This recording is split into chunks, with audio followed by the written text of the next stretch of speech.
Burnout atau kelelahan kerja menjadi masalah yang semakin banyak dialami oleh pekerja. Burnout dalam dunia kerja terjadi ketika seseorang mengalami stres berkepanjangan akibat tuntutan pekerjaan yang berlebihan.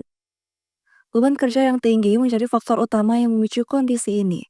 Karyawan yang diberi tugas melampaui kapasitasnya cenderung mengalami tekanan mental dan emosional yang signifikan. Karyawan yang mengalami burnout juga cenderung menarik diri dari lingkungan sosial di tempat kerja, bahkan dapat menjadikan karyawan tersebut gagal menyelesaikan tugasnya. Dosen psikologi Universitas Hasanuddin, Dr. Ikhlas Nanang Afandi SPSI MA, menegaskan jika gejala burnout yang umum terjadi antara lain kesulitan menyelesaikan tugas-tugas yang diberikan akibat kelelahan fisik dan mental. Sering tak masuk kantor karena kehilangan motivasi, serta meningkatnya sensitivitas di kantor yang menghambat komunikasi dengan rekan kerja. Sederhananya begini, satu misalnya tugas-tugas yang diberikan itu tidak terselesaikan. Misalnya tuh, jadi misalnya kita diberikan tugas, terus ternyata tidak selesai. Itu salah satu. Yang kedua sering mangkir kerja, gitu. Yang ketiga sensi di kantor, gitu. Tidak lagi berkomunikasi secara nyaman, tidak mau diganggu, cenderung menarik diri misalnya.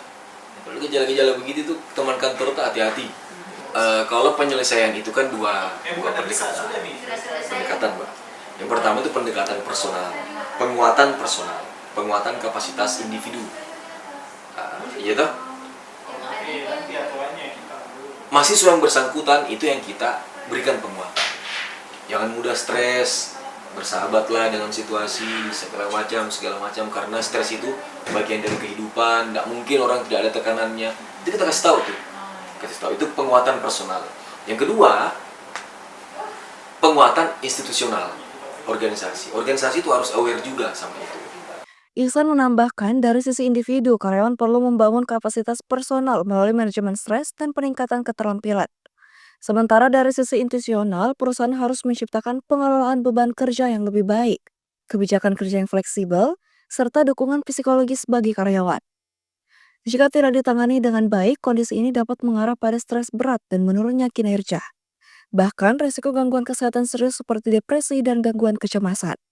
Burnout ini bukan hanya berdampak pada individu, tetapi juga pada produktivitas perusahaan.